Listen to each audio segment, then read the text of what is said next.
अल्हम्दुलिल्लाह अल्हम्दुलिल्लाहि वहदा वस्सलातु वस्सलामु अला मन ला नबिय्य बअदा वअऊज़ु बिल्लाहि मिनश शैतानिर रजीम बिस्मिल्लाहिर रहमानिर रहीम रब्बि इश्रह ली सदरी वयस्सिर ली अमरी वहलुल उक़दतम मिन लिसानी यफ़क़हू क़ौली। मेरे अज़ीज़ सामियात, दर्स कुरान मजीद में आप सभी का तहे दिल से खैर मक़दम है। अस्सलामु अलैकुम व रहमतुल्लाहि व बरकातुहू। कैसे आप सभी लोग? अल्हम्दुलिल्लाह। अल्लाह ताला आपको अच्छा रखे, बहुत हिफाजत करे, आपकी खुशहाल रखे, आपको दुनिया और आखिरत दोनों में कामयाबी और सरबुलंदी अता करे। आमीन आमीन। जज़ाकल्लाहु खैरा। दर्स कुरान में कौन सी सूरह चल रही है? सूरह मोमिनून। लास्ट वीक हम लोगों ने कहाँ तक किया था? आयत नंबर 11 तक।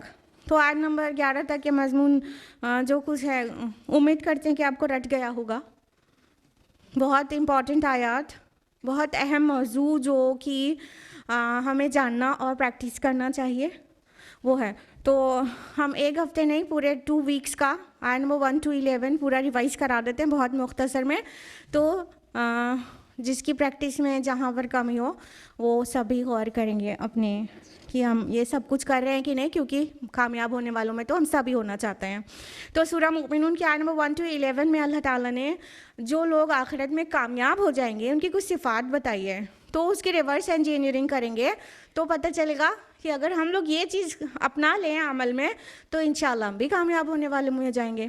तो आयत नंबर औज़ु बिल्लाहि मिनश शैतानिर रजीम बिस्मिल्लाहिर रहमानिर रहीम। आयत नंबर 1 में फरमाया क़द अफ़लहल मुमिनून, मोमिनीन कामयाब हो गए। अब वो क्या क्या करते हैं, क्या किया था उन्होंने जो कामयाब हो गए, तो उसमें देख लीजिए।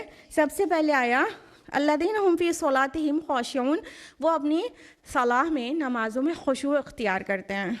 तो सलाह में खुशू सबसे पहली शर्त है कामयाबी की। आयत नंबर 3 में फरमाया वल्लज़ीना हुम अनिल लग़्वी मुअरिदून, वो लग़्व से, वेन टॉक से एराज़ करते हैं, वो लग़्व में इंडल्ज नहीं होते हैं, बेमतलब बातों में वक्त ज़ाय नहीं करते हैं, अपने हर मिनट हर सेकंड को बहुत कॉन्शियसली यूटिलाइज़ करते हैं आखिरत की तरफ कामयाबी के लिए, ना कि बिना वजह वाली चीज़ों में। आयत नंबर 4 में फरमाया वल्लज़ीना हुम लिज़्ज़काति फ़ाइलून, वो ज़कात के तरीक़े पर आमिल हैं।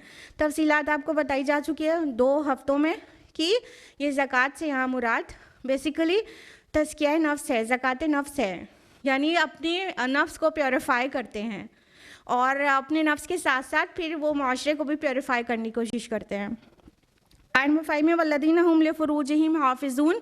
आयत नंबर 5, 6, 7 में पूरा हया और फ़ुरूज का जायज़ इस्तेमाल के मुतालिक डिस्कशन है। आयत नंबर 6 इल्ला अला अज़वाजिहिम औ मा मलकत अयमानुहुम फ़इन्नहुम गैरु मलूमीन। आयत नंबर 7 फमन इब्तगा वराअ ज़ालिका फ़उलाइका हुमुल आदून, यानी जो अपनी शर्मगाहों की हिफाजत करते हैं सिवाय अपनी बीवियों या अपने मिल्के यमीन के, और उन पर ऐसों पर कोई मलामत नहीं, और जो लोग भी इससे ज़्यादा आगे बढ़ जाएं, इसके अलावा चाहें, वो ही हद से बढ़ने वाले हैं। तो ये आपको तफसीलात हमने बता दी थी कि एक्चुअली क्या क्या बीवी और मिल्के यमीन के अलावा क्या क्या तरह से सभी तरीक़े जो हैं वो नाजायज़ और हराम हैं जिन्स की ख्वाहिश को पूरा करने के लिए। आयत नंबर 8 में फरमाया वल्लज़ीना हुम लिअमानातिहिम वअहदिहिम राऊन, जो अपनी अमानतों और अपने वादों की हिफाजत करने वाले हैं, उनकी पासबानी करते हैं, यानी जो वादा करते हैं निभाते हैं, जो अमानत उनके पास है अल्लाह की तरफ से और इंसानों की तरफ से या अक़वाम की तरफ से, उन सब की हिफाजत करते हैं और वो उसे होश में रहते हैं, आगाह रहते हैं, लापरवाही में नहीं डाल देते, किसी से वादा करके भूल नहीं जाते हैं। आयत नंबर 9 में वल्लज़ीना हुम अला सलावातिहिम युहाफ़िज़ून, जो अपनी नमाज़ों की हिफाजत करते हैं। आयत नंबर 2 में भी था कि वल्लज़ीना हुम फ़ी सलातिहिम ख़ाशिऊन, सलाह में खुशू करते, आयत नंबर 2 में था। फिर सबसे आखिर में जो सिफत बयान की गई वो it is related to something quantity of सलाह, कितनी नमाज़ें पढ़ते हैं और कितना औकात पे उसको पढ़ते हैं वगैरह वगैरह। बहुत सारी तफसीलात हमको लास्ट टाइम दी थी, जिनका मिस हुआ हो वो यूट्यूब पर अपलोड हो चुका है, वो देख सकते हैं। तो ये वो अपनी नमाज़ों की हिफाजत करते हैं। उसके बाद कहा उलाइका हुमुल वारिसून, यही लोग हैं वारिस, किसके? अल्लज़ीना यरिसूनल फ़िरदौस हुम फ़ीहा ख़ालिदून, फ़िरदौस के वारिस होंगे ये, और इनहेरिटर्स ऑफ पैराडाइज। फ़िरदौस की तफसीलात बताई थी और हमेशा उसमें रहेंगे। तो हमें ये सिफ़ात अपने अंदर जज्ब करनी चाहिए ताकि हम भी फ़िरदौस के वारिसीन में से हो जाएं। अल्लाहुम्मा रब्बना अजअलना मिनहुम, आमीन या रब्बल आलमीन। तो लास्ट वीक हम लोगों ने यहाँ तक किया था, तो अब बहुत जल्दी बगैर फर्दर डिले के नंबर 12 ऑनवर्ड्स तफसील से जानेंगे। औज़ु बिल्लाहि मिनश शैतानिर रजीम, बिस्मिल्लाहिर रहमानिर रहीम। वलक़द ख़लक़नल इंसाना मिन सुलालतिम मिन तीन, हमने पैदा किया इंसान को मिट्टी के खुलासे से। देखिए आयत नंबर 1 से 11 में इंसान की कामयाबी के कोड्स हैं।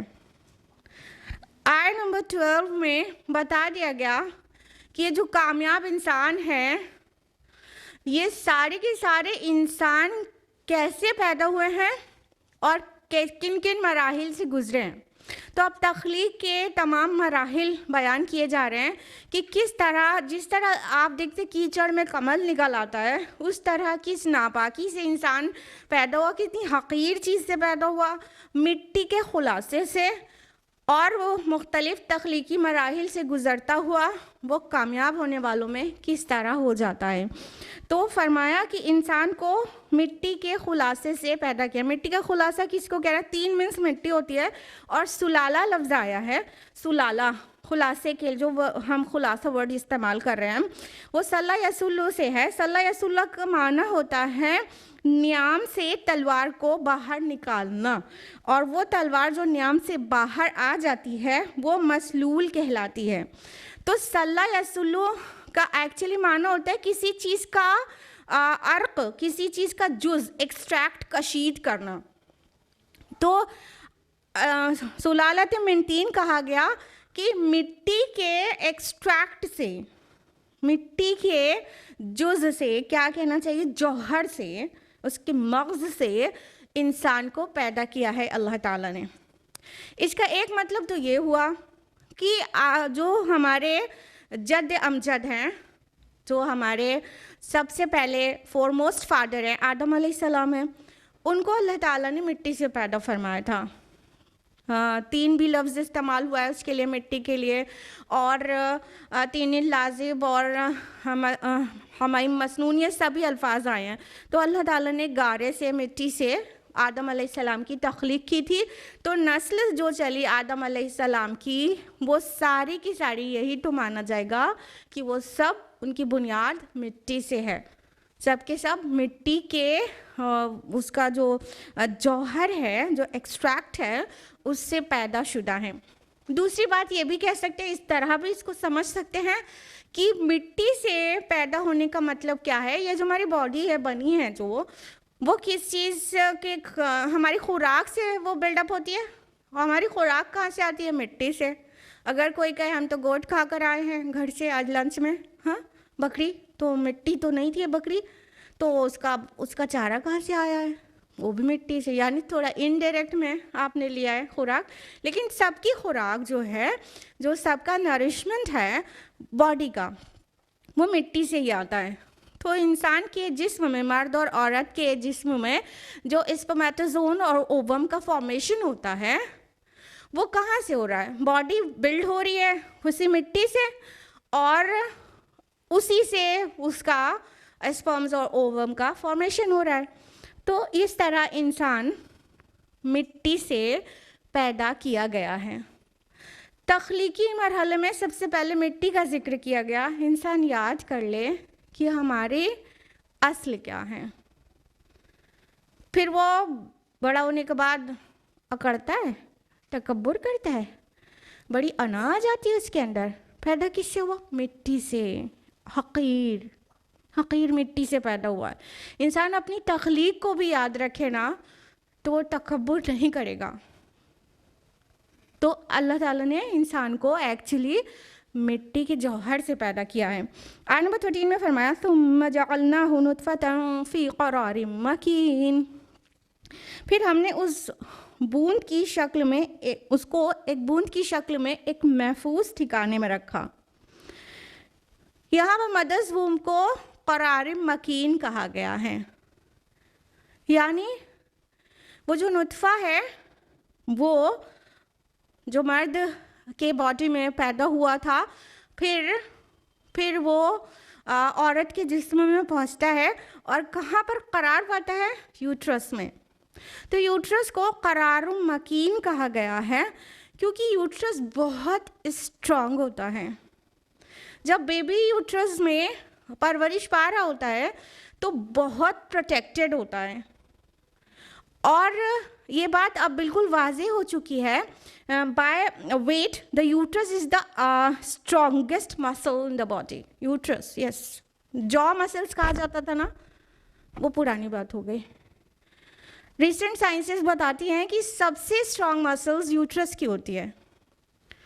और आप देखिए कि अभी तो 2-3 पे ही बस करते हैं लोग यूट्रस के इस्तेमाल को, वरना पहले 8-8, 10-10, 12-12, 18-18 बच्चों की माँ को देखा है मैंने। 18, एक मदर्स वूम से 18। हाँ, तो कितना मजबूत होता है वो ऑर्गन, सोचिए। कुछ दिन के बाद फिर उसके अंदर एक नया घर बनता है, एक नया बेबी वहाँ पर बनता है। तो इतना मजबूत होता है और बहुत प्रोटेक्टेड होता है। उसका जो प्लेसेंटा होता है ना, वो तो बहुत ही ज़्यादा स्ट्रॉन्ग होता है और बहुत सेंसिटिव होता है, क्या चीज़ को अंदर जाने देना है, क्या चीज़ को अंदर नहीं जाने देना है। जो ट्यूब होती है मदर से जुड़ी हुई, तो जो प्लेसेंटा भी बहुत स्ट्रॉन्ग होता है और पूरा यूट्रस बहुत स्ट्रॉन्ग होता है। उसकी muscles strongest muscles of the body होती हैं। तो अल्लाह ताला ने फरमाया कि कहाँ से पैदा किया था? मिट्टी से। फिर जो तख्लीक, जब वो अपनी असल में ख़ुद से तख्लीक हुआ, जब वो तख्लीकी मराहिल उसके शुरू हुए, वो मदर्स वूम से शुरू होते हैं ना। जब हम पैदा होते हैं तब से थोड़ी नहीं, थोड़ा 9 महीना पीछे चले जाएं, तब वहाँ से तख्लीकी मरहला शुरू होता है।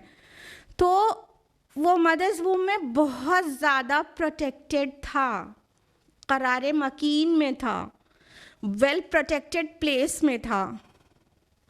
तो अल्लाह ताला ने उसको इतना प्रोटेक्टेड बनाया।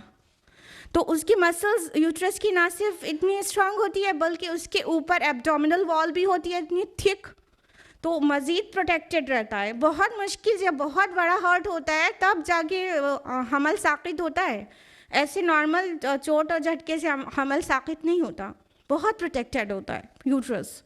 तो अल्लाह ताला ने फरमाया कि फिर कहाँ उसको महफूज किया? मदर्स वूम में। फिर आयत नंबर 14, ये एम्ब्रियोलॉजी के मुतालिक जो आयत है कुरान में, बहुत सारी और भी हैं, लेकिन ये क्लाइमेक्स है।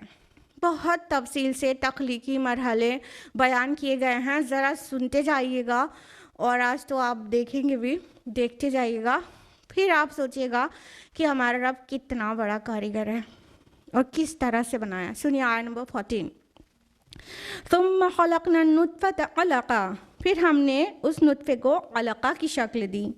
फ़ख़लक़ना अलक़ता मुद्ग़ा, फिर अलक़ा को हमने गोश्त का लोथड़ा बनाया, यानी मुद्ग़ा बनाया। फ़ख़लक़ना मुद्ग़ता इज़ामा, फिर हमने गोश्त के उस लोथड़े के अंदर हड्डियाँ पैदा की। फ़कसौना इज़ामा लहमा, फिर उस गोश्त के फिर हड्डियों के ऊपर गोश्त का कवर चढ़ाया। सुम्मा अंशअनाहु ख़ल्क़न आख़र, फिर हमने उसे एक और ही तख्लीक में उठा दिया। फ़तबारकल्लाहु अहसनुल ख़ालिक़ीन, बस बड़ा बाबरकत है अल्लाह तमाम तख्लीक करने वालों से बेहतरीन तख्लीक करने वाला। चलिए अब इसको एक एक फ़िक्रे को तफसील से जानते हैं। अल्लाह ताला ने फरमाया सुम्मा खलक़ना नुत्फ़ता अलक़ा, नुत्फ़ा मतलब drop of sperm. Drop of sperm mother's womb में गया वेजाइना से होता हुआ, तो फिर वो उसके बाद जो शक्ल बनी उसको अलक़ा स्टेज कहते हैं। इसको जब कुरान के ट्रांसलेशन में लिखा जाता है तो ब्लड क्लॉट लिख दिया जाता है इंग्लिश में, उर्दू में खून का लोथड़ा, खून का लोथड़ा लिख दिया जाता है। जबकि लफ्ज़ अलका आइन लाम कफ ह, इस रूट का खून से कोई ताल्लुक़ ही नहीं है।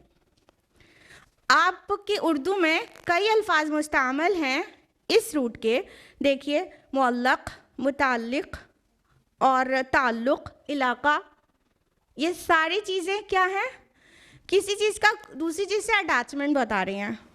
तो अलका मीन्स होता है something which is actually hanging with another wall और समथिंग, जो लटकी हुई चीज़ हो किसी चीज़ से, उसको अलग कहते हैं, अलका। तो एक्चुअली इसको खून का जमा हुआ खून जो ट्रांसलेट कर दिया जाता है वो इस वजह से कि कुरान नाजिल हुआ है 1450 साल पहले, और उसके बाद जब इसका ट्रांसलेशन हुआ है तब तक भी एम्ब्रियोलॉजी एडवांस नहीं हुई थी, माइक्रोस्कोप्स आए नहीं थे, अल्ट्रासोनोलॉजी आई नहीं थी। तो जब भी कोई हमल साक़ित हो जाता था, कोई मिसकैरेज हो जाता था, तो उसकी क्लीनिंग के बाद जो चीज़ निकलती थी वो ब्लड क्लॉट्स निकलते थे। तो उससे लोगों ने ये समझा कि जो एम्ब्रियो का इनिशियल स्टेज होती है वो कुछ भी नहीं होती, ब्लड क्लॉट होता है। इनिशियल स्टेजेस में वो कुछ नहीं, ब्लड क्लॉट होता है। इसलिए उसको ट्रांसलेट कर दिया गया अलका स्टेज, मतलब something related to blood clot, तो उसको खून का लोथड़ा ट्रांसलेट कर दिया गया, वरना इसका कोई डायरेक्ट रिलेशन नहीं है। अरबी के जो वर्ड्स होते हैं उसकी जो रूट होती है, उस रूट का कि कोई भी फॉर्म बन जाए, ग्रामेटिकल कोई भी फॉर्म बन जाए, उसका रूट से डिटैचमेंट पूरी तरह से कभी नहीं होता, रूट से उसका कनेक्शन हमेशा बना रहता है। तो ये खून से तो कोई रूट इसकी नहीं मिलती जाकर, लिहाजा कह सकते हैं कोई मुअल्लक़ चीज़, something which is actually hanging. अलीक मीन्स हैंगिंग होता है, अलीक, अलीका, ठीक है, तो हैंगिंग होता है। तो एक्चुअली जो फर्स्ट स्टेज होती है ब्लड ड्रॉप ऑफ स्पर्म के बाद, यानी ओवम और स्पर्म का फ्यूजन हुआ, जाइगोट बना, जाइगोट पे सेल डिविजन्स होते रहते हैं फिर, तो वो उसके बाद जो जाइगोट के बाद वाली जो स्टेज होती है ना, वो स्टेज ऐसी होती है जो देखने में लीच लाइक होता है, वो एम्ब्रियो, और वो मदर्स वूम में एम्बेड हो जाता है ना, कैसे पूरा जो उसका फ्यूजन होता है, उसके बाद क्या होता है, ये फिलोपियन ट्यूब से निकल कर आता है। ओवम जो है ओवरी में प्रोड्यूस हुआ, फिर फिलोपियन ट्यूब में वो विजिट करता है, और स्पर्म जो है वो जाके फिलोपियन ट्यूब में फ्यूजन हो जाता है, जाइगोट बन जाता है, जाइगोट बन जाता है ओवम और स्पर्म के फ्यूजन से, और फिर वहीं से सेल डिवीजन 2, 4, 16, 32 स्टेजेस वहीं से मूव करता हुआ आता रहता है, वो स्टेजेस वहाँ पर होती हैं। फिर वो आता है यूट्रस में, जाइगोट, ठीक, तो वो यूट्रस में आता है तो यूट्रस की वॉल के साथ एम्बेड हो जाता है, उसके अंदर धंस जाता है, और फिर वहाँ से बल्ज होके बाहर आता है। तो जो बल्ज्ड आउट फिगर होता है वो कहलाता है अलका स्टेज। वो अलका मीन्स होता है कुछ लटकने वाली चीज़ या लीच लाइक समथिंग। तो वो जो स्टेज होती है जिसमें एम्ब्रियो मदर्स वूम से लटक कर, चिपक कर नरिशमेंट भी सक करता है, सपोर्ट भी लेता है, उस स्टेज को अलका स्टेज कुरान ने कहा है। एक्चुअली देखने में भी वो बिल्कुल लीच लाइक दिखता है, एक एंगल से देखने से बिल्कुल लीच लाइक दिखता है, और लीच जैसे कि एनिमल के स्किन से सक करती है ब्लड ना, जोंक कहते हैं ना लीच को, तो जोंक क्या करती है, किसी एनिमल से चिपक के ब्लड सक करती है ना। तो जो एम्ब्रियो होता है इनिशियल स्टेजेस का, वो एम्ब्रियो भी एक्चुअली मदर्स वूम से ही तो नरिशमेंट लेता है। तो ना सिर्फ वो देखने में लीच लाइक होता है बल्कि उसका फंक्शन भी बिल्कुल लीच लाइक होता है। तो उसको कुरान ने अलका स्टेज कहा है। तो पहले अल्लाह ताला ने सबसे पहली स्टेज बताया कि नुतफ़े से, ड्रॉप ऑफ स्पर्म से जो फर्स्ट स्टेज है एम्ब्रियो फॉर्मेशन की, वो अलक़ा है। फिर आगे फरमाया फ़ख़लक़नल अलक़त मुदग़ा, फिर हमने अलक़ा से मुदग़ा बनाया। मुदग़ा एक्चुअली गोश्त की बोटी को कहते हैं। तो मुदग़ा एक च्यूड लाइक समथिंग को कहते हैं। अगर प्रोफेसर कीथ मूर ने, जो कि टोरंटो यूनिवर्सिटी कनाडा में प्रोफेसर है एनाटॉमी और एम्ब्रियोलॉजी डिपार्टमेंट में, तो उन्होंने कहा, उन्होंने कच्चे गोश्त का एक टुकड़ा मुंह में लिया, उसे चबाकर बाहर निकाला, दिखाकर कहा देखो एक्चुअली ये है मुदग़ा स्टेज। जब he got to know about the embryological stages of embryo in Quran, तो ही गॉट शॉक्ड, वो बहुत हैरान हो गए और वो बोले कि ये जो कुरान ने स्टेजेस बयान की है एम्ब्रियो डेवलपमेंट की, वो तो फार सुपीरियर है हमारी क्लासिफिकेशन से, क्योंकि एम्ब्रियोलॉजी में जो क्लासिफिकेशन होता है वो टाइम के अकॉर्डिंग हो, week 1, week 2, week 3, trimester 1, trimester 2, trimester 3, time से होता है। कुरान ने फॉर्म से उसका क्लासिफिकेशन किया है। तो प्रोफेसर कीथ मूर, जो इस फील्ड के सबसे बड़े एक्सपर्ट कह सकते हैं दुनिया के, वो कहते हैं कि हमने जो डिस्क्राइब किया है, हमने जो यानी एम्ब्रियोलॉजी ब्रांच ऑफ साइंस ने जो क्लासिफिकेशन दिया है, वो उससे फार सुपीरियर क्लासिफिकेशन वो है जो कुरान ने दिया है, फॉर्म वाइज क्लासिफिकेशन दिया गया है ये वाली आयत में खुसूसन। तो उन्होंने मुदग़ा स्टेज दिखाने के लिए गोश्त की बोटी को चबाया और निकाल कर दिखाया, बोला देखो ये है मुदग़ा स्टेज। तो एम्ब्रियोज के बाद एक्चुअली मुदग़ा स्टेज में जब पहुंचता है अलक़ा से, तो वो एक गोश्त की चबाई हुई बोटी जैसी दिखती है, बिल्कुल वैसे दिखता है। यहाँ तक कि अगर एक बोटी को चबा कर मुँह से निकालेंगे तो उस पर दाँत के निशान बन जाएंगे, वो बिल्कुल रिजेंबल करते हैं जहाँ से बैकबोन का फॉर्मेशन होता है, बिल्कुल वैसे ही। या तो कोई च्युइंगम चबा कर मुँह से निकाले, उस पर दाँत का जो निशान होगा वो जो है बिल्कुल रिजेंबल करेगा जहाँ से बैकबोन का फॉर्मेशन होने वाला है एम्ब्रियो का। तो इस तरह वो बिल्कुल च्यूड लाइक समथिंग दिखता है अगली स्टेज में एम्ब्रियो। फिर फरमाया फ़ख़लक़नल मुदग़त इज़ामा, फिर हमने गोश्त के उस लोथड़े को, मुदग़ा को हड्डी बना दिया। यानी कुरान बता रहा है कि अभी जो उसके बाद है फ़कसौनल इज़ाम लहमा, फिर उस हड्डी को गोश्त की का कवर पहना दिया, लिबास पहना दिया, गोश्त को पहना दिया। तो कुरान कह रहा है पहले बोन का फॉर्मेशन हुआ है। आज मॉडर्न एम्ब्रियोलॉजी इसको बिल्कुल अफर्म करती है कि एम्ब्रियो में फ्लैश बाद में, यानी गोश्त का मसल सेल्स बाद में फॉर्म होती है, पहले बोन सेल्स फॉर्म होती है। पहले कार्टिलेज का फॉर्मेशन होता है जो बोन्स बन जाती हैं, और उसके बाद मसल सेल्स का फॉर्मेशन होता है। तो कुरान ने एग्जैक्ट वही सीक्वेंस दिया है जो एक्चुअली है, क्योंकि खालिक से बेहतर कौन जान सकता है। बात तो यहाँ पर यह है कि जो नहीं मानते ये खालिक की तरफ से है हमारे और उनके, बात तो यहाँ पर ये वो भी मान जाएं, और हमारी और आपकी ड्यूटी है कि हम उन तक भी पहुँचाएं कि भाई बताओ कौन सा माइक्रोस्कोप था आपके पास, कौन सी अल्ट्रासोनोलॉजी एक आपके अल्ट्रासोनोलॉजी टेक्निक आपके उसमें वजूद में आ चुकी थी, जिसके ज़रिए मदर्स वूम में इतनी डीप डिटेल्स पता चल गई। पहले बोन सेल्स का फॉर्मेशन हुआ कि पहले उसका फॉर्मेशन हुआ मसल सेल का, इतनी तफसीलात कुरान ने दी है। तो इससे क्या पता चलता है कि Quran is the word of Allah सुब्हानहू व तआला ओनली। कोई ऑप्शन ही ख़त्म हो जाता है कि ये कोई इंसान ने बस अपने इल्म से या अपने किसी इंसान से सीख कर ये सुना दिया, बेसलेस हो जाता है ये इल्ज़ाम।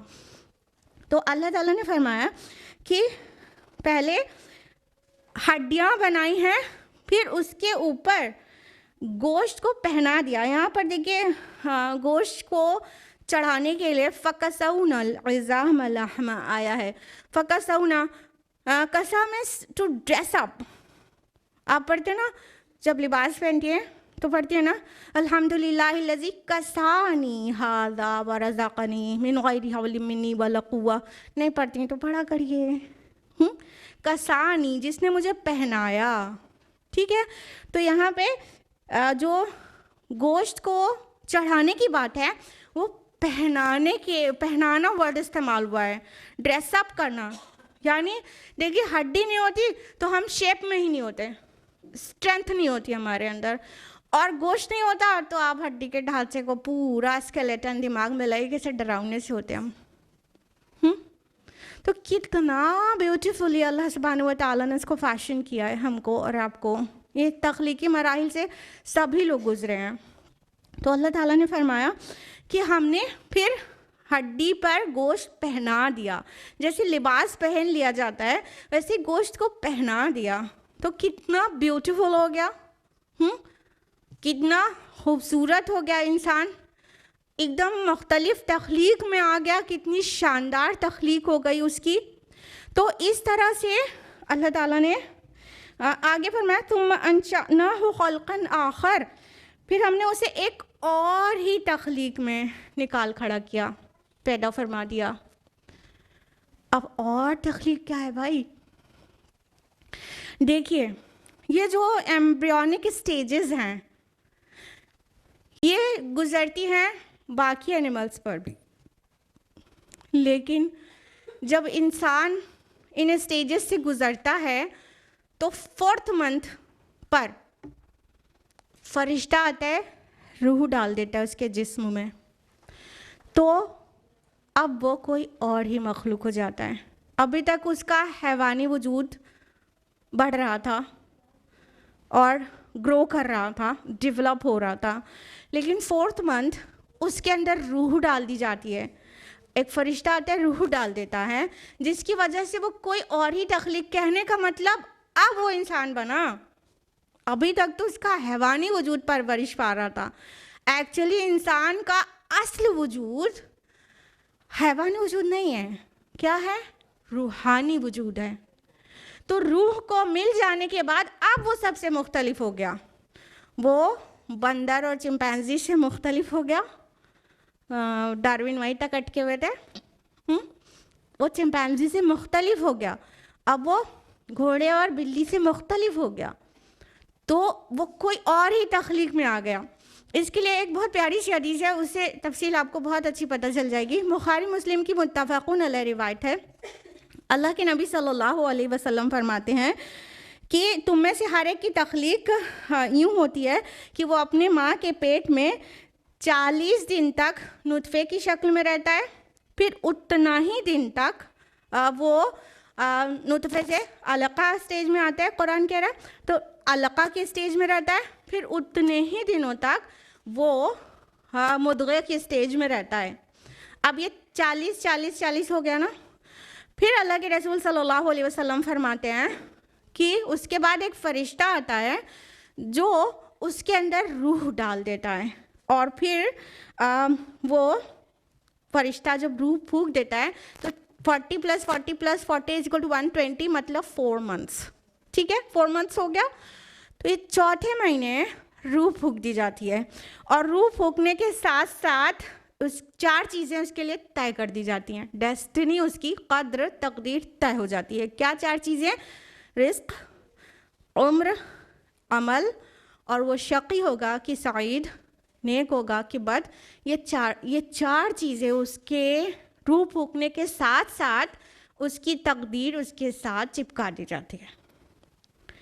तो ये चौथे महीने हो जाता है।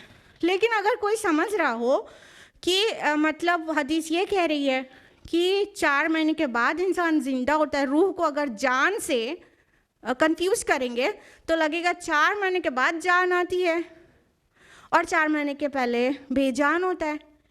तो ये कहा ही नहीं जा रहा है। जान अलग शय है और रूह अलग शय है। ये बहुत सही से समझना चाहिए। अक्सर लोग समझते हैं जान और रूह एक चीज़ है, नहीं, जान तो डोंकी में भी है, बिल्ली में भी है, अमीबा में भी है कहीं ना कहीं, ठीक है, लेकिन रूह अलग चीज़ है जो सिर्फ इंसान के अंदर है।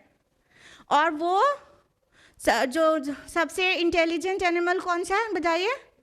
डॉल्फिन। कई लोग जानते हैं माशाअल्लाह। डॉल्फिन, डॉल्फिन के पास जान है लेकिन रूह नहीं है।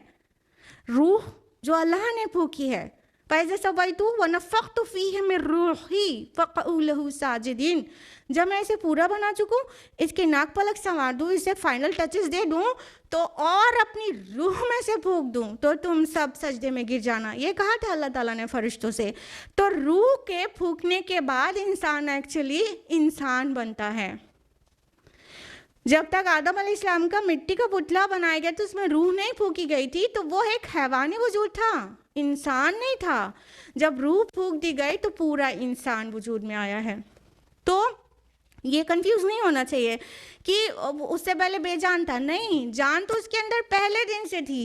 जो स्पर्म है, जो ओवम है, वो भी लिविंग है और उनका फ्यूजन हुआ, जाइगोट भी लिविंग स्टेज में है, फिर अलका स्टेज में आया, मुदगा स्टेज में आया, फिर इज़ामा लहमा, हड्डी गोश्त सब कुछ किया गया उसके साथ, सब वो सारा उसके अंदर जान थी, लेकिन 4th मंथ तक रूह नहीं थी।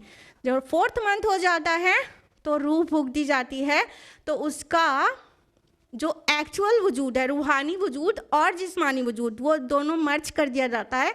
अब 4थे महीने के बाद वो एक इंसान है, उसके पहले सिर्फ इंसान का एक हैवानी वजूद था।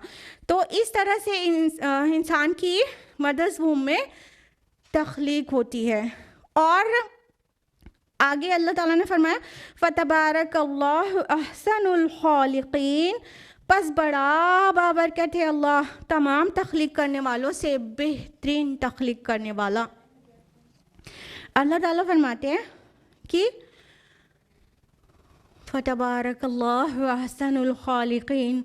सबसे पहले तो ये कहना चाहेंगे, ये जो फ़िक्रा है ना, ये जो एम्ब्रियोनिक स्टेजेस हैं, ये जो तख्लीकी मरहले हैं मदर्स वूम के अंदर, वो सबको जानने के बाद ये दिल के अंदर से जो आवाज़ आएगी, ये वो है कि बड़ी बाबरकत है वो ज़ात जो हर बनाने वालों से बेहतर बनाने वाला है। सुभान अल्लाह। जब फ़तबारक का जब आया है तो मुबारक जो वर्ड है कि अल्लाह ताला बहुत बाबरकत है, इसके क्या क्या माना होते हैं मुबारक के? एक तो मुक़द्दस और मुनज़्ज़ा, दूसरा बेइंतहा खैर व भलाई समेटे हुए ज़ात कोई, ठीक है, उसको मुबारक कहते हैं। तो अल्लाह ताला इस बात से मुनज़्ज़ा है, मुबर्रा है कि उसका खुदाई में कोई शरीक हो, इस शान से कोई इंसान की तख्लीक कर दे, सुभान अल्लाह। और अल्लाह सुब्हानहू व तआला मुक़द्दस है उसकी ज़ात, इस बात से इससे बहुत पाक है उसकी ज़ात कि वो एक बार इंसान जैसी उम्दा, आला और अजीम मखलूक पैदा फरमा दे और उसके बाद फिर दोबारा पैदा ना कर सके, इससे वो पाक है। और उसकी ज़ात बहुत ज़्यादा खैर व भलाई समेटे हुए है कि तुमने बहुत गलत अंदाज़ा किया कि उसके कमालात एक बार इंसान को बना देने के बाद ख़त्म हो गए, अब वो कभी नहीं बना पाएगा, अब दोबारा उसकी तख्लीक नहीं कर सकता, क्योंकि आगे जो आयत आएंगी तो उससे इसका मकसद पता चलेगा कि एम्ब्रियोनिक स्टेजेस क्यों कर बयान की जा रही हैं, ताकि आखिरत पर तुमको ईमान की दावत दी जा सके कि तुम मर जाओगे, दोबारा उठाए जाओगे। इट्स सो ईजी फॉर अल्लाह सुब्हानहू व तआला, जो ज़ात ये सब कर सकती है एक सिंगल सेल से उसके फिर फ्यूजन से जाइगोट जो बनता है, इतना मल्टी ऑर्गन सिस्टम के साथ, रूह के साथ एक इंसान पैदा फरमा देना, जो ज़ात ये कर सकती है, उसके लिए क्या मुश्किल है। अभी वो आगे पता चलेगा मकसद। तो अल्लाह ताला पाक है इस बात से कि वो दोबारा ना पैदा कर सके, वो दोबारा तख्लीक ना कर सके। किसी चीज़ का बनाया जाना पहली बार मुश्किल हो सकता है, दूसरी बार तो और आसान होता है। तो कैसे इंसान इस बात से इनकार करता है कि जो मिट्टी और चूरा चूरा हो जाएगा तो दोबारा उठा के खड़ा किया जाएगा? कैसे इस बात से इनकार करता है? तो अल्लाह ताला ने इंसान को मदर्स वूम में इस शान के साथ पैदा किया है, इस शान के साथ पैदा किया है कि इंसान के लिए अगर उस पर गौर कर ले तो एक तो उसके लिए बहुत आसान हो जाए आखिरत पर ईमान लाना, दूसरा कि अल्लाह की काफ़ी हद तक उसे मारिफत हासिल हो जाए कि वो जो कारीगर ज़ात है, वो जो तख्लीक करने वाली ज़ात है, वो क्या ही खूब है। और सारे इंसान भी मिलकर आप देखो कि कितना पुतला बनाते हैं इंसानों का, एकदम शक्ल वैसे बना लेते हैं, ठीक है मोम का पुतला बनाया हुआ है, सुभान अल्लाह, इसके अंदर जान डाल सकते हैं, रूह डाल सकते हैं, इंसान जैसा फंक्शन कर सकते हैं, वो पूरा सिस्टम, ज़हीन फ़तीन इंसान। और जब कहा जा रहा है कि और ही मखलूक उसको बनाकर खड़ा कर दिया, तो वो और मखलूक बना सकते हैं? वो खाली पुतला बना सकते हैं? सारी इंसानियत मिलके, तमाम इंसान और जिन मिलकर पुतला ही बना सकते हैं, बस उसके आगे का उनसे बिल्कुल वो आजिज़ हैं उसके आगे की तख्लीक करने में। कि अल्लाह ताला ने कितना खूबसूरत, कितना और ही तख्लीक में उसको खड़ा कर दिया। जब एम्ब्रियोनिक स्टेजेस थी उसमें शक्ल उसकी बाज़ टाइम पर ऐसी होती है डरावनी सी, लेकिन बाद में कितना ब्यूटीफुल बेबी रिसीव होता है। तो ये अल्लाह ताला की ज़ात है, अल्लाह ताला की ज़ात है कि वो ऐसे मरहले से गुजार के कोई और ही मखलूक बना देता है। मतलब जब और मखलूक, एक तो ये कि उसके अंदर रूह डाल दी तो ऑल टुगेदर डिफरेंट हो गया। दूसरी बात ये कि वो कैसा डरावना और कैसा, मतलब एक अनप्लेजेंट टाइप उसका फॉर्म था, उससे कितना ब्यूटीफुल बेबी बन गया।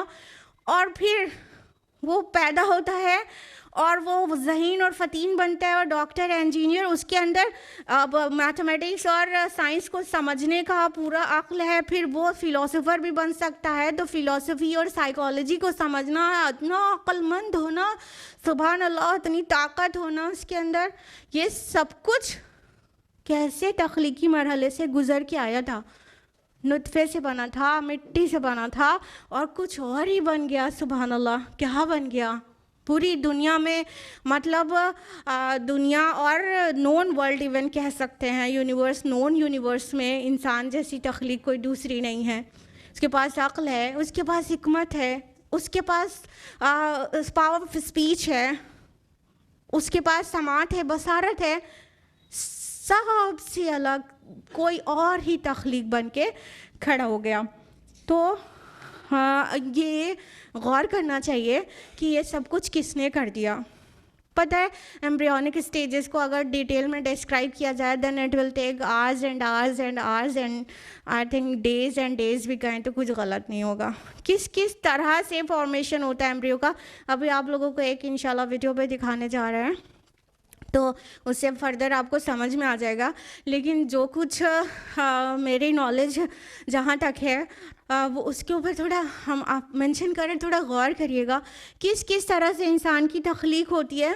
जब ओवम ओवरी से रिलीज़ होकर फ़ैलोपियन ट्यूब से गुज़रता हुआ आता है, तो इस तरह से वो पास होता है जैसे समझ लीजिए कि बहुत सारे इंसान खड़े हों और बहुत महफूज चीज़ को हाथ में लेके दूसरे के हाथ में हिफाजत से पकड़ा रहे हों। इस तरह वो जो सीलिया होते हैं अंदर, हेयर लाइक स्ट्रक्चर, वो सीलरी मोमेंट होता है, उसके ऊपर एक से दूसरे के ऊपर होता हुआ बहुत नज़ाकत के साथ गुज़रता है और फिर उसका फ्यूजन होता है। फिर जेनेटिक मटेरियल उसका आपस में एक दूसरे से मर्ज होता है, तो माँ की खसलतें भी और वालिद की खसलतें भी, दोनों चीज़ें उसके अंदर आ जाती हैं। और फिर किस तरह से वो अपना सफ़र करता हुआ यूट्रस में अपने करारे मकीन में आ जाता है और यूट्रस की वॉल में एम्बेड हो जाता है। फिर किस तरह बल्ज आउट होता है और किस तरह हार्ट और सेल्स का, हार्ट की सेल्स का फॉर्मेशन होता है, ब्रेन सेल्स का फॉर्मेशन। अभी तो वो सिंगल सेल्यूलर था, जाइगोट 2n नंबर होता है, अभी तो वो जाइगोट ही था। फिर उसे कैसे कौन इंस्ट्रक्शन दे रहा है, कौन गाइड कर रहा है कि किन सेल्स को हार्ट का फॉर्मेशन करना है, किन सेल्स को ब्रेन का फॉर्मेशन करना है, किन को लंग्स का फॉर्मेशन करना है, और किन सेल्स को लिम्स का फॉर्मेशन करना है। और लिम्स का जो फॉर्मेशन होता है ना, दोनों हाथ और दोनों पैर, तो किस तरह से होता है कि खाली एक आउटग्रोथ होती है, फिर उसके ऊपर से उसका डेवलपमेंट ऐसे होता है कि उस आउटग्रोथ में से बीच की सेल जो हैं वो खुदकुशी कर लेती हैं और बीच का गैप्स बनाती हैं। कौन उन्हें गाइड कर रहा है कि जो सेल्स हैं, जब बीच की सेल्स डेड हो जाएंगी तो यहाँ पे एक गैप आएगा और बाकी की जो सेल्स हैं उनको खा के नरिशमेंट लेती हैं और उनकी सफाई भी हो जाती है। इस तरह से उंगलियों के गैप्स बन जाते हैं। किस तरह से अल्लाह ताला एक एक चीज़ रच के बना देता है और बहुत महफूज ठिकाने में रखता है, और नरिशमेंट उसका पाइप के ज़रिए उस तक पहुंच रहा होता है। वो अपनी माँ के ब्लड से बाकी नरिशमेंट ले रहा होता है और एमनियोटिक फ्लूइड में वो तैरता रहता है। आप किसी मछली को पानी से निकालेंगे तो मर जाएगी, हाँ, और बेकरार रहेगी ना, तड़पेगी ना पानी में जाने के लिए। लेकिन अल्लाह ताला की कुदरत देखो, इंसान को जब अल्लाह पैदा फरमा रहे होते हैं तो वो पानी में रहता है, एमनियोटिक फ्लूइड में वो तैरता रहता है, और जब बाहर आता है तो बिना पानी के बहुत आराम से उसके लंग्स फ़ौरन फंक्शन करने लगते हैं और सांस लेने लगता है खुली हवा में। सुभान अल्लाह। किस तरह से तख्लीक के जो मराहिल हैं, अल्लाह की कसम, उसको तफसील से अगर पढ़ लिया जाए, गौर कर लिया जाए, तो अल्लाह ताला से ऐसा जुड़ाव होता है, ऐसी मारिफत नसीब होती है कि बस सुभान अल्लाह, अल्हम्दुलिल्लाह कहते जैसे ज़ुबान ही नहीं थकती। तो आपको एक वीडियो के ज़रिए भी हम उसको दिखाना चाहेंगे।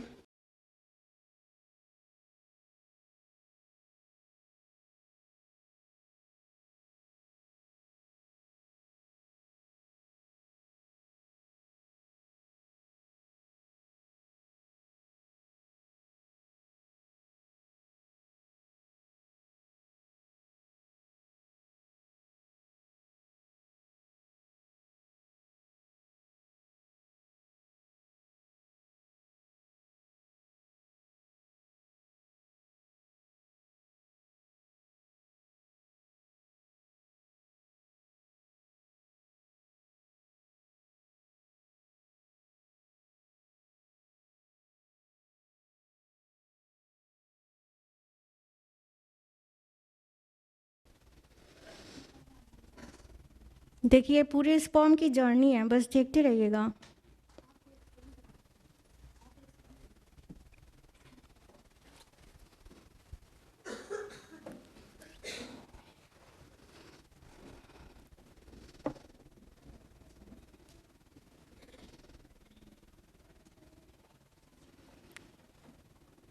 एक बार में मिलियंस ऑफ स्पर्म्स रिलीज होते हैं, मिलियंस ऑफ स्पर्म्स।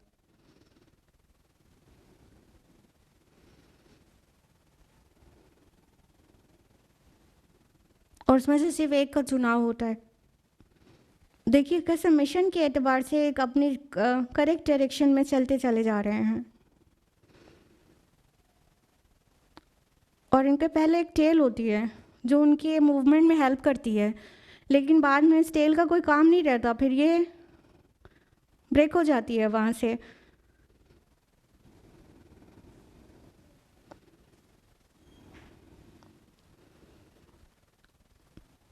ये सीलिया देख रहे हैं, सीलिया मूवमेंट में हेल्प कर रहे हैं। सीलिया उसको कहते हैं जो हेयर लाइक आपको स्ट्रक्चर्स दिख रहे हैं।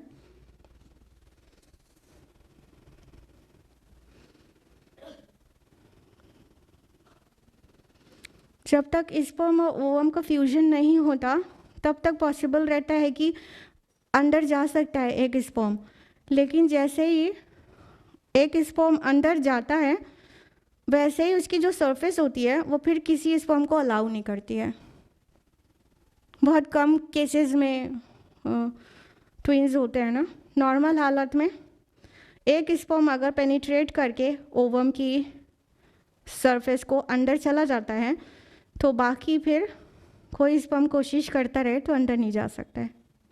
सारा सिस्टम देखते चलिएगा कि आपके रब ने प्लानिंग क्या की है, क्या प्रोग्रामिंग सुभान अल्लाह की है। अब ये सारे मिलियंस ऑफ स्पर्म्स जो थे अब सब वो डिस्ट्रॉय हो जाएंगे।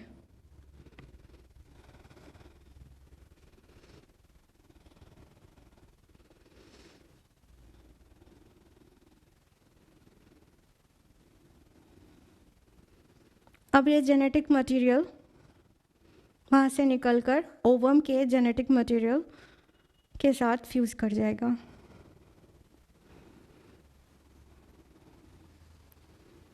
और सारी प्रोग्रामिंग जीन्स के अंदर होती है। 23 इंटू 23 पेयर्स क्रोमोसोम्स होते हैं। जो साइंस पढ़ते हैं बायोलॉजी उनको अच्छी तरह पता है। अब ये जाइगोट का फॉर्मेशन हो गया। अब ये जो जहाँ ये मूव कर रहा है ये फिलोपियन ट्यूब है एक्चुअली। अब ये फिलोपियन ट्यूब में ही अपनी जर्नी में ही सिंगल सेल से डबल, फिर 4, फिर 8, फिर 16, 32 तक डिवाइड होता रहेगा, इससे पहले कि यूट्रस में पहुँचे।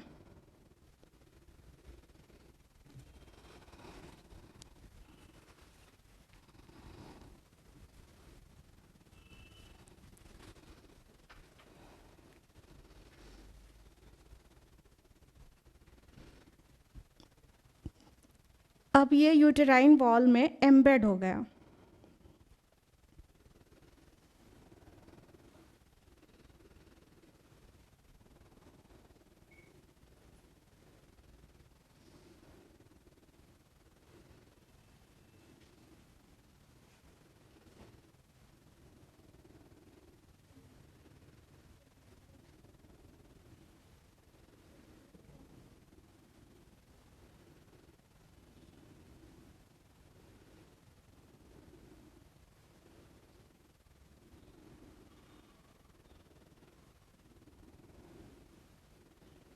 ये एक आउटग्रोथ की तरह मदर्स वूम से हैंग कर जाता है।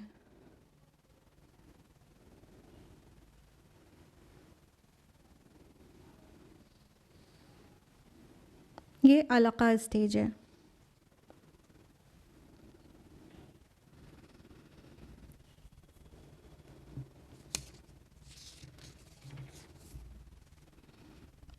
देखिए लीच लाइक दिख रहा है ना।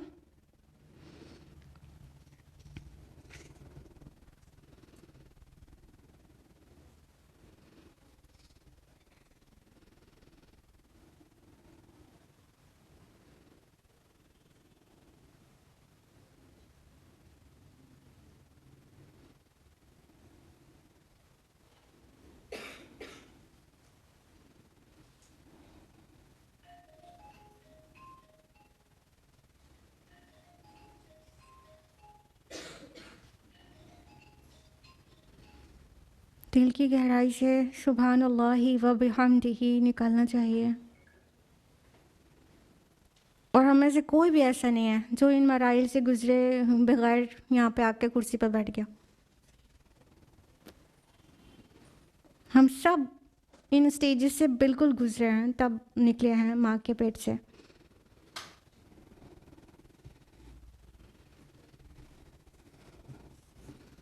और देखिए इसमें इंसानों का कोई दखल नहीं है, सब अल्लाह ताला कर रहे हैं, अंदर हो रहा है। किस तरह से अल्लाह ताला ने प्रोटेक्ट किया है हमको। और जब दुनिया में आने के बाद अल्लाह ताला हमें तरीका बताते कि अपने को प्रोटेक्ट करो जहन्नम की आग से, तो हम नहीं करते हैं। अल्लाह ने कैसा प्रोटेक्टेड रखा है हमको मदर्स वूम में। उसके बाद हमको जिम्मेदारी दे दी अपना प्रोटेक्शन हम खुद करें। जब शऊर वाले हो गए तो हम अपने को आग से बचाने का कोई प्रोटेक्शन नहीं करते।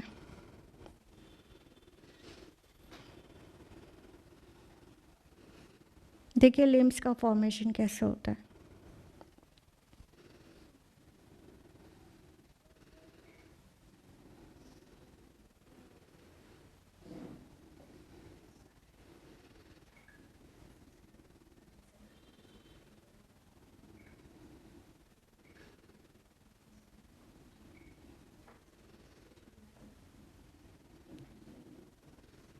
ये सब शुरू के वीक्स की स्टेजेस हैं। फ्यू वीक्स में इतना कुछ हो जाता है। 4 मंथ्स में तो एक छोटा सा बेबी बन चुका रहता है।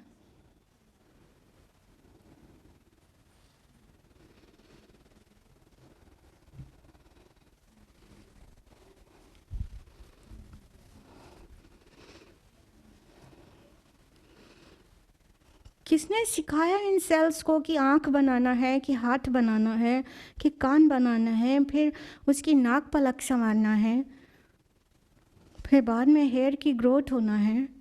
किसने सिखाया? किसने प्रोग्रामिंग किया है? क्या उस प्रोग्रामर के आगे हमें 5 बार सजदा करना मुश्किल है?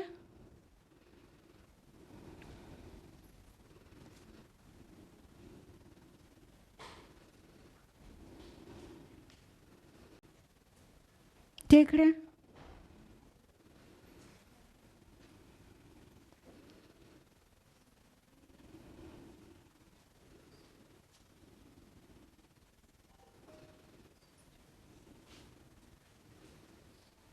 फिर पलकें बन जाती हैं।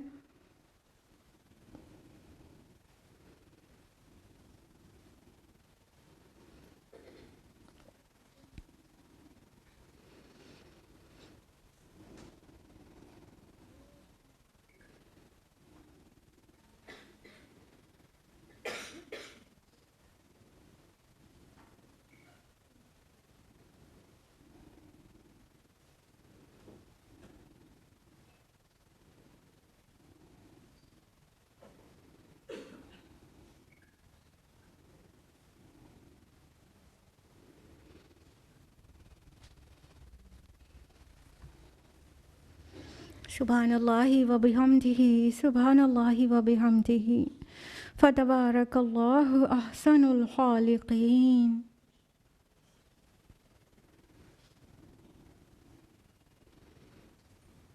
ठीक है, अब उसकी सारी नर्व सेल्स का फॉर्मेशन हो गया, अब उसे फील होना शुरू हो जाता है। फिर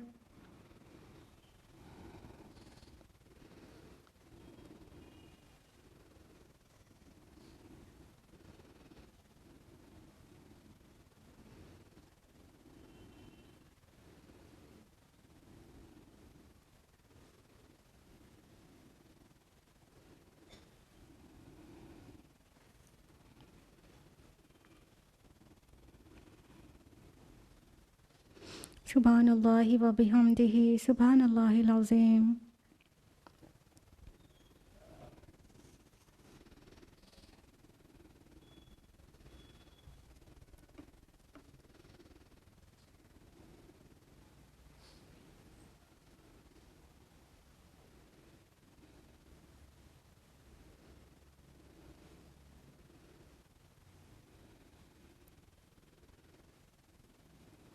जब वेन्स का फॉर्मेशन होता है तो इतनी पतली नालियाँ जिसमें खून की दौरान होनी है, वो इतना मल्टीप्लाइड होती है, इतना ज़्यादा डाइवर्सिफाइड होती हैं कि उसको स्ट्रेच आउट कर दिया जाए तो पूरे ग्लोब पर, जी हाँ, पूरी अर्थ पर एक चक्कर लगा लें, और उसके बाद बल्कि 1.5 चक्कर लगा लें।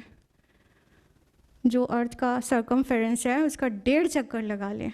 इतनी ब्लड की जो वेन्स होती हैं तो सारी पतली और मोटी सब मिला कर स्ट्रेच कर दिया जाए तो फिर इतनी लंबी होती है। और किस शान से इसका फॉर्मेशन होता है।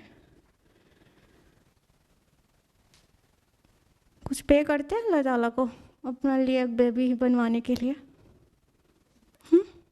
5 वक्त नमाज़ें पढ़ना मुहाल रहता है, सर्दी में ब्लैंकेट के अंदर हो जाते हैं, फजर सलात छूट जाती है। किस शान से अल्लाह ताला ने ख़ुद को हमको बनाया, फिर हम लोगों को औलाद देता है अल्लाह ताला।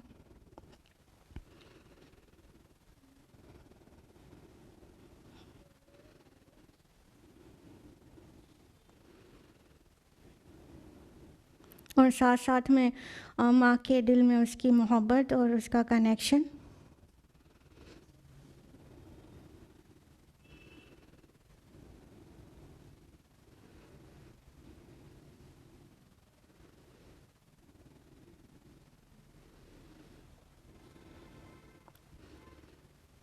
अब उसके जेनेटिक मटेरियल पूरा फॉर्म हो जाता है। अगली जनरेशन की तैयारी भी मदर्स वूम में हो जाती है। ये पूरा उसका कैरेक्टर, उसका कंडक्ट पूरा डिफ़ाइन किया जा रहा है। ये क्रोमोसोम्स की शक्ल में जीन की कोडिंग हो रही है, जेनेटिक कोडिंग से अब वो क्या करेगा, कैसा रहेगा, वो सब पूरा डिफ़ाइन कर दिया जाता है। और साथ ही वही जीन्स अगले जनरेशन में ट्रांसमिट होते हैं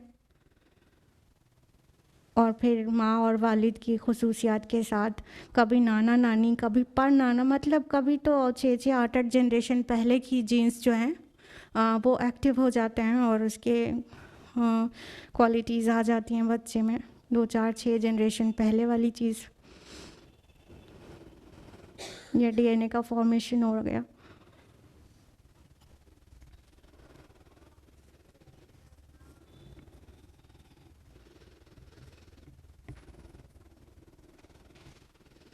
कितने पेयर्स होते हैं क्रोमोसोम्स के ह्यूमन में?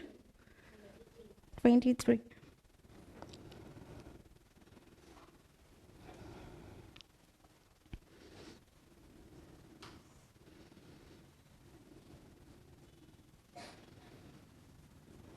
सारा खेल एक्चुअली वो जेनेटिक कोडिंग में ही है। पूरा इंसान का नेचर, बिहेवियर पूरा जीन्स में ही है, फिर ये आपको रिसीव होता है और फिर इतना काबिल हो जाता है। सुभान अल्लाहि व बिहम्दिही, कहिए मेरे साथ, सुभान अल्लाहि व बिहम्दिही। इनफैक्ट दिल से अब यही आवाज़ आ रही है, फतबारकल्लाहु अहसनुल खालिकीन। बस बड़ी बाबरकत है वो ज़ात जो तमाम बनाने वालों से बेहतर बनाने वाला है कोई? दुनिया के सारे साइंटिस्ट मिलकर एक तख्लीक कर सकते,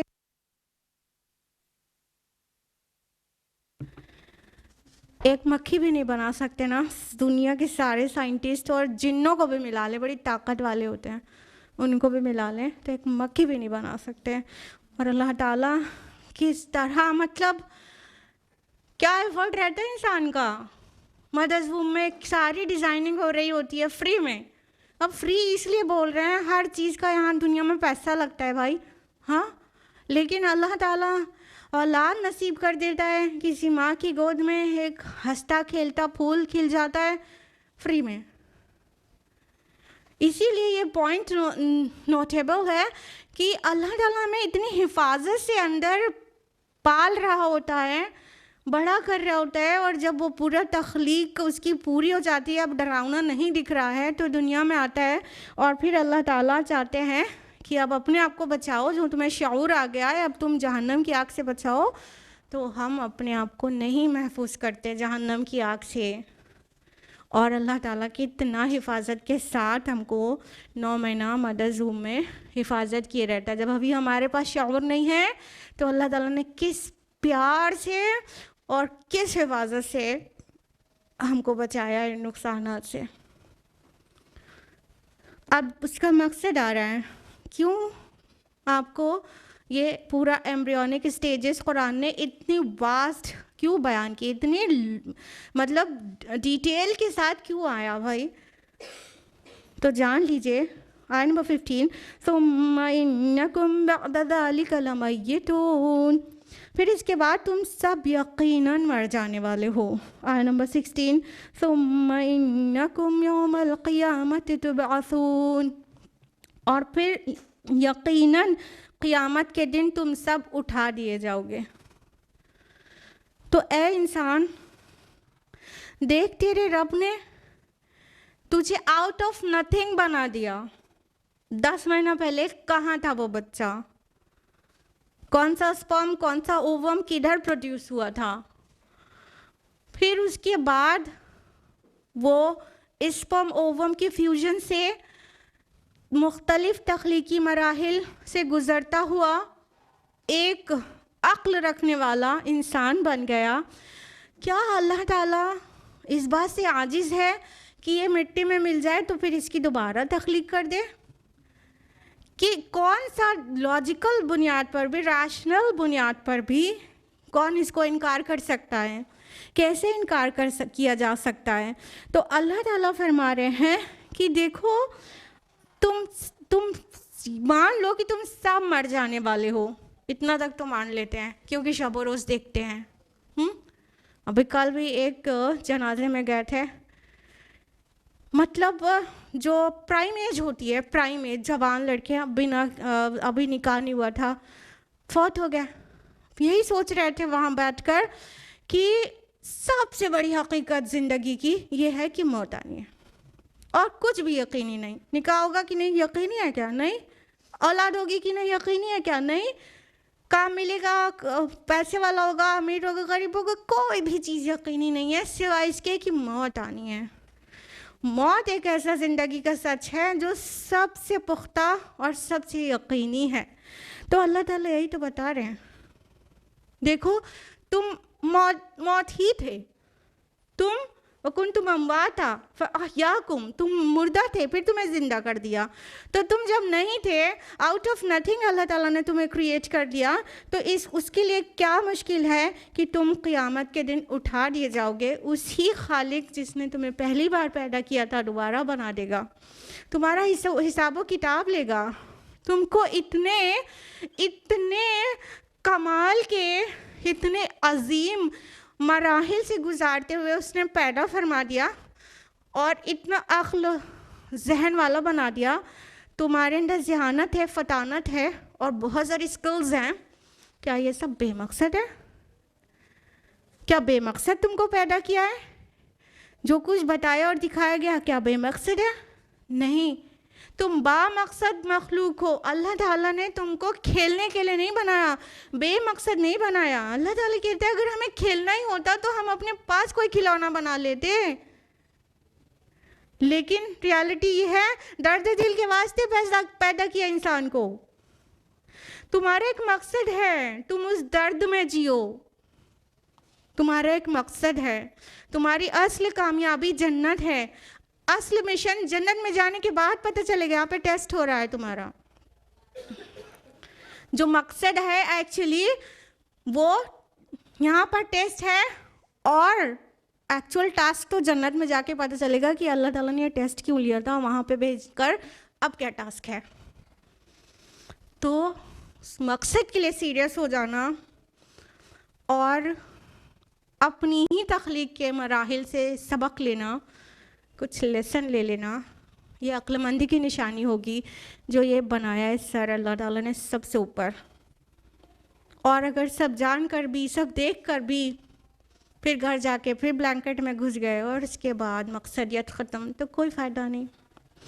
तो अल्लाह ताला चाहते हैं कि तुम्हें हर दम याद रहे, मज़ों को ज़ायल कर देने वाली को याद किया करो, यानी मौत को। मौत तुम्हें याद रहे, तुम्हें मर जाना है, फिर तुम उठाए जाओगे, तुम्हारा हिसाब व किताब होगा। ये सबसे ज़्यादा रोज़ाना याद रहने वाली चीज़ होना चाहिए। और ये सबसे कबीह चीज़ है हम लोगों के दरमियान में। कहते हैं अरे भैया मरने मराने की बात मत करो।